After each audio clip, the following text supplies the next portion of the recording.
A peaceful end to an hours-long hostage crisis in the heart of the Lebanese capital. Bassam Hassan laid down his gun and left the bank, escorted by security forces after a deal that gave him back some of his money. Like millions of Lebanese, Hassan has not been able to access his account since Lebanon's financial crisis took hold nearly 3 years ago.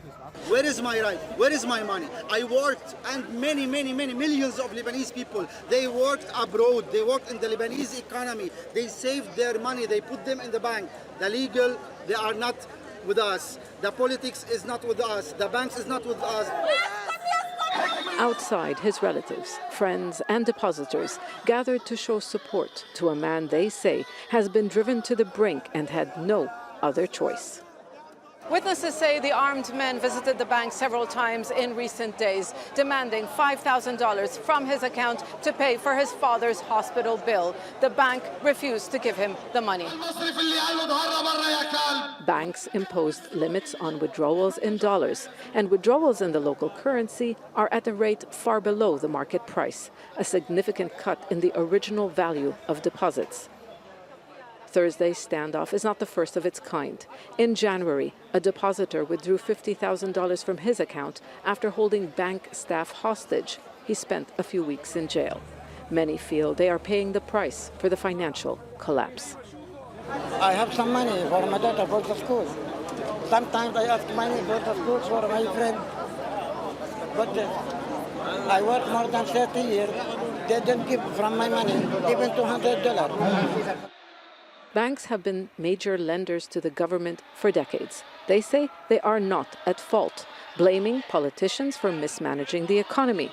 But people know many politicians are bankers, and they have been protecting themselves instead of taking action to reverse the economic collapse. Zeina, Khodr, Al Jazeera, Beirut.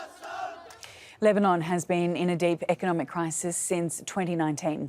The United Nations says nearly 80% of its people are living in poverty. The Lebanese currency has lost more than 90% of its value, devastating for a nation that imports most of its goods. International donors say aid is conditional on reforms which politicians have so far resisted. Raed Khouri was Lebanon's economy minister up until 2019. He told me the severe financial crisis is paralysing the country. Banks and banks employees are also victims of the government corruption, lack of decisions, and mismanagement over the last 30 years.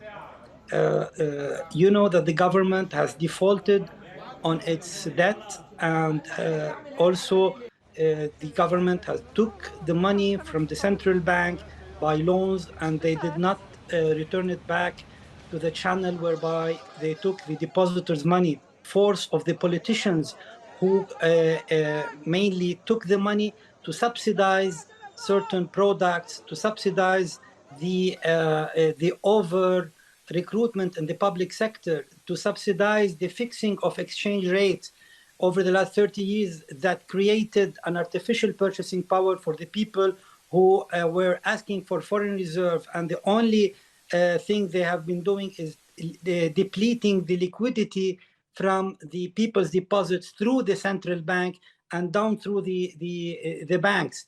So this, over the years, the government has mismanaged the money of the people. And I totally understand the anger of the people, and however these people should go and protest against the government and against who really took their money and who really spent their money.